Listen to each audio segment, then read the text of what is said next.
Hallo Freunde, wir machen heute mal einen kurzen Erkundungstrip zu unserem Boot. In 2 Wochen soll die Saison ja schon losgehen und wir schauen uns gerade an, wie weit das alles hier ist. Jürgen bringt jetzt die ersten Taschen an Bord. Leider hoch, leider runter, das ist gesund. Und Nummer 3 und dann ist Proviant, alles schon mal an Bord. Vor allen Dingen Süßigkeiten, ne? Nervennahrung für dich. Der Geräteträger ist gelegt. Da sieht man die Kabel, wenn sie reinlaufen. Da wir innen nichts machen dieses Jahr, sieht es hier doch sehr ordentlich aus. Die Tür ist geschlossen, dadurch haben wir keinen Staub. Da es in der Halle steht und gleiche Temperatur ist, stellen wir auch grundsätzlich keine Entfeuchter auf. Das ist nicht nötig. Der Cockpit-Tisch ist leicht verzogen. Oder da liegt das drin in der Decke. Ich hoffe, der ist nicht verzogen. Das wäre natürlich blöd. Ja, man sieht schon, wie staubig das Boot geworden ist hier in der Halle. Das wird auch noch geputzt. Aufgrund unserer Größe können wir leider nicht in eine andere Halle. Daher macht es wenig Sinn, im Vorfeld schon zu putzen. Daher machen wir alle Arbeiten, während das Boot im Wasser ist. Was mich jetzt wundert, ist, dass die Plane nicht am Kaffeemacher ist, weil das ist das Gegenstück vom Reißverschluss. Und ich hoffe, dass der Reißverschluss dann auch passt. Weil die andere Seite wird ja neu gemacht. Hier sieht man, dass das Boot dringend einer Politur bedarf. Allerdings ist das auch nur oberflächlicher Dreck, der mit kurzem Waschen auch erstmal sauber wird. Aber das Boot muss, sobald es im Wasser liegt, dann auch nochmal dringend gewaschen werden. Und poliert. Man sieht hier die Stellen, wo das Antifouling abgeplatzt ist. Und das muss auch noch nachgearbeitet werden. Aber es reicht, wenn das einfach ein bisschen übergestrichen wird. Das ist nicht so dramatisch, dass man das alles neu machen müsste. Es ist auch noch relativ fest. Wird einfach nur kurz übergestrichen. Und dann reicht das erst nochmal für die Saison.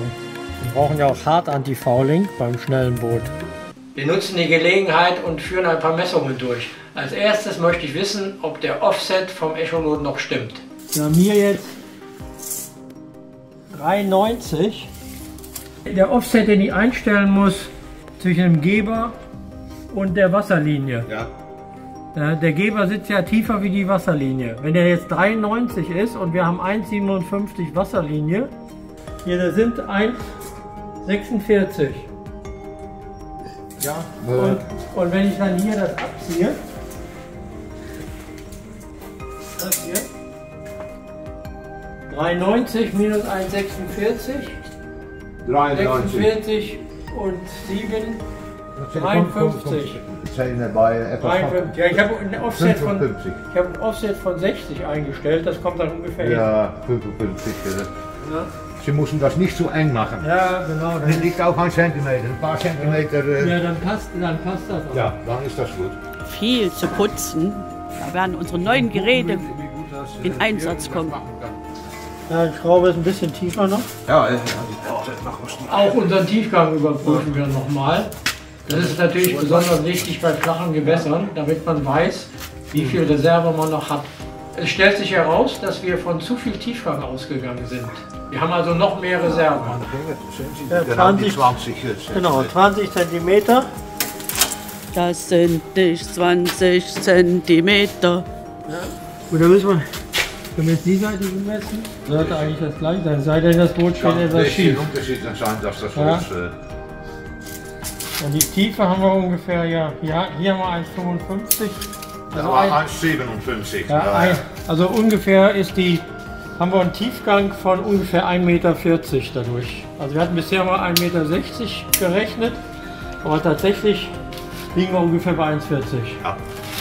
Na gut. 1,60 anzuhalten ist nicht verkehrt. Ja, aber dann weiß ich, bei 1,60 haben wir noch Luft. Ja, da haben Sie noch Raum. Ja, das hat schon auch schon ganz schön Gammel angesetzt. Ne? Aber keine Muscheln mehr drin. Nein, nicht mehr. Wir spritzen das immer mit Sauber. Ja. Ja. Die Anoden sind auch noch so weit okay? Ja, die Anoden sind noch nicht gelöst.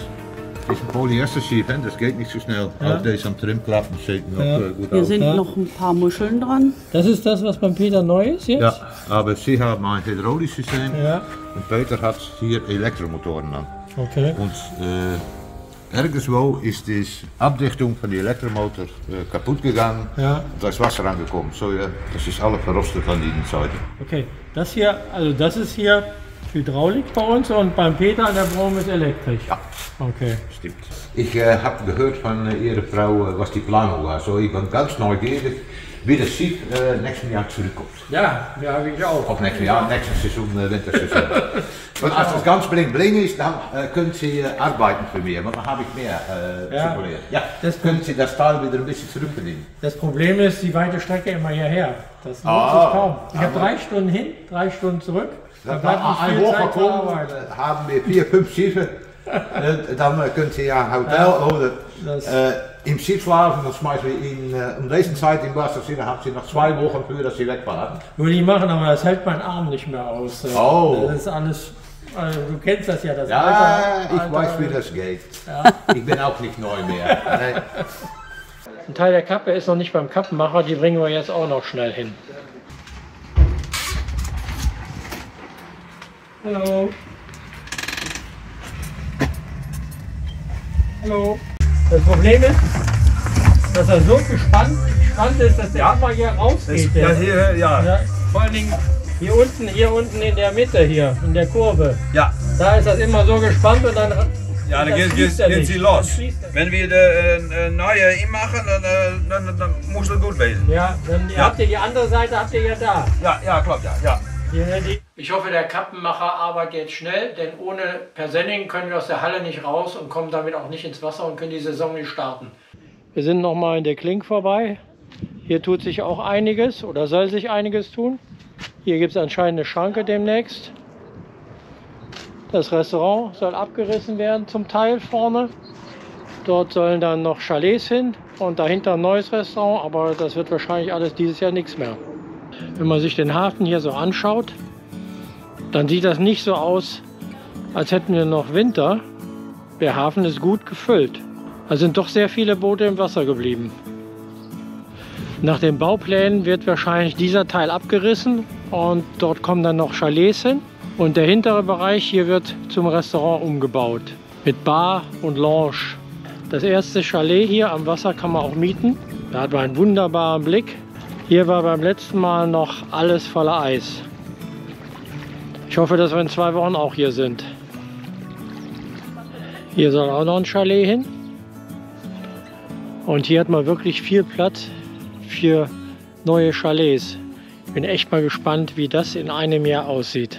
Das war wieder ein spannender Tag. In der Klink verändert sich so einiges. Das Kabel für die Schranke entpuppt sich dann doch als Kabel für 2 Elektroladestationen. Das macht uns das Leben in Zukunft leichter, denn unser nächstes Auto soll ein E-Auto werden. Das war's aus der Klink und jetzt geht's wieder nach Hause. Im Dunkeln werden wir zu Hause sein und hoffen in 2 Wochen wieder mit unserem Boot hier zu sein.